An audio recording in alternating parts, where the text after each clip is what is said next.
Halo, selamat siang. Balik lagi dengan gua Om Ardi, teman-teman. Gua mau bahas sedikit nih mengenai orang-orang yang sudah konsultasi ke gua nih. Banyak nih beberapa ya. Tapi hampir semuanya, enggak semua, hampir semuanya sih. Sebagian besar itu ternyata ngomongin masalah angsuran yang sudah nggak mampu bayar ya teman-teman ya. Jadi banyak di antara teman-teman kita yang nanya, yang konsultasi, telepon sama gua, WA-an, hampir semuanya mengenai kesulitan membayar. Ada yang bilang usahanya drop, turun drastis, ada yang bilang piutangnya macet di tempat lain, sehingga dia juga bingung nagihnya gimana, sehingga bayar ke bank juga khawatirnya bermasalah. Jadi gini teman-teman ya, jadi di bank ada dua prinsip ketika menghadapi debitur bermasalah. Yang pertama diselamatkan, yang kedua diselesaikan. Diselamatkan.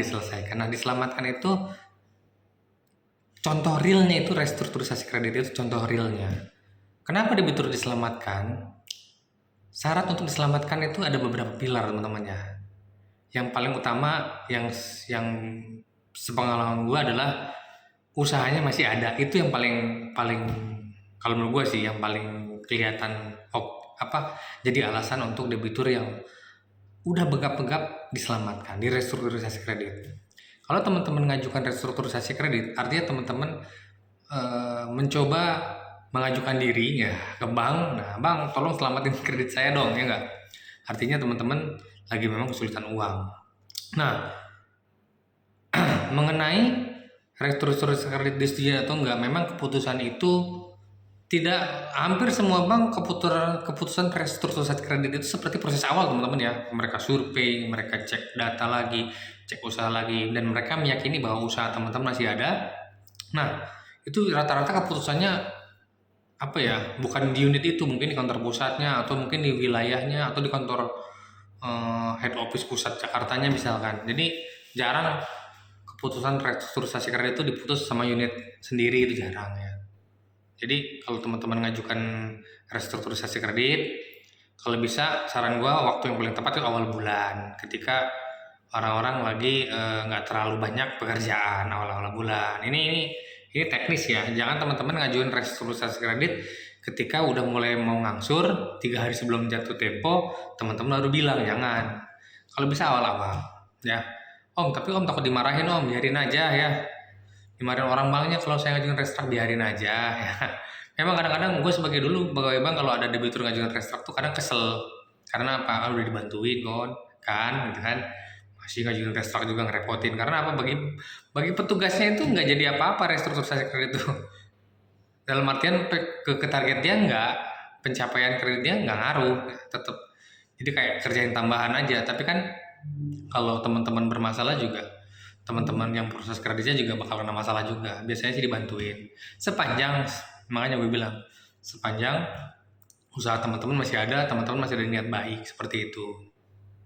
Nah, itu kalau penyelamatan. Ini cara realnya yang paling gampang lah, seperti itu. Nah, kalau memang teman-teman sudah nggak mampu, gimana om restrukturisasi kredit? Misalkan tadinya 10 juta, saya ngajukan 5 juta doang nih mampunya nih. Boleh nggak om? Boleh aja, ngajuin aja. Ya, skemanya gimana sih om? Macam-macam ya di bank ya. Ada yang 6 bulan bebas bunga, ada yang setahun cicilan diperkecil nanti normal lagi, yang pasti jangka waktunya dimundurin jadi lebih panjang. Tergantung nanti hasil keputusan banknya seperti apa, beda-beda teman-teman ya. Ada yang dibebasin semua, kayaknya enggak sih kalau bebasin semua, paling enggak bayar bunga doang ada. Tapi ya makanya gue bilang, kalau memang seperti itu ajuin aja ya, kalau memang teman-teman sudah ngerasa kesulitan. Sambil teman-teman kalau memang akhirnya restrukturisasi kerjaan setujuin, teman-teman udah punya planning nih, ini usaha saya nih bakal bangkit atau bakal nambah nungging, nambah tengkurap kan. Nah, ketika teman-teman sudah di restrukturisasi kredit, sudah berjalan, misalkan cicilannya dari 10 juta jadi 6 juta misalkan. Kalau kalau feeling teman-teman nggak bakalan bangkit lagi, teman-teman segera menjual aset. Jangan nunggu nanti pas bayar udah normal lagi atau pas kesulitan lagi datang baru jual aset, jangan. Memang harus didiskusikan sama keluarga. Jual aset nggak harus jaminan loh teman-teman ya, jual aset di luar jaminan juga boleh ya. Kalau memang jaminannya ternyata gudang utama, misalnya kerjanya cuma 500 juta, jaminannya nilainya 4M, kan sayang ya. Jual aset-aset yang kecil, atau misalnya kendaraan ya enggak. Misalkan usaha lagi turun nih, kendaraan punya 5 nih, kurangin 2 kendaraan jadi tinggal 3, atau memang kendaraannya juga nggak optimal kan, disimpan juga jadi biaya perawatan kan, biaya pajak, lepas aja dua misalkan seperti itu. Kalau sayang jual yang gede-gede ya. Tapi tetap nggak mampu om, udah nggak mampu lagi. Ya kalau nggak mampu lagi ya sudah, surrender. Jadi kayak mau Mobile Legend. Dalam artian gini teman-teman, kalau emang sudah usahanya benar-benar close, tutup lah. Walaupun usaha ada pun tinggal habisin stok dalam gudang, ngomong ke banknya sudah nggak mampu. Ya.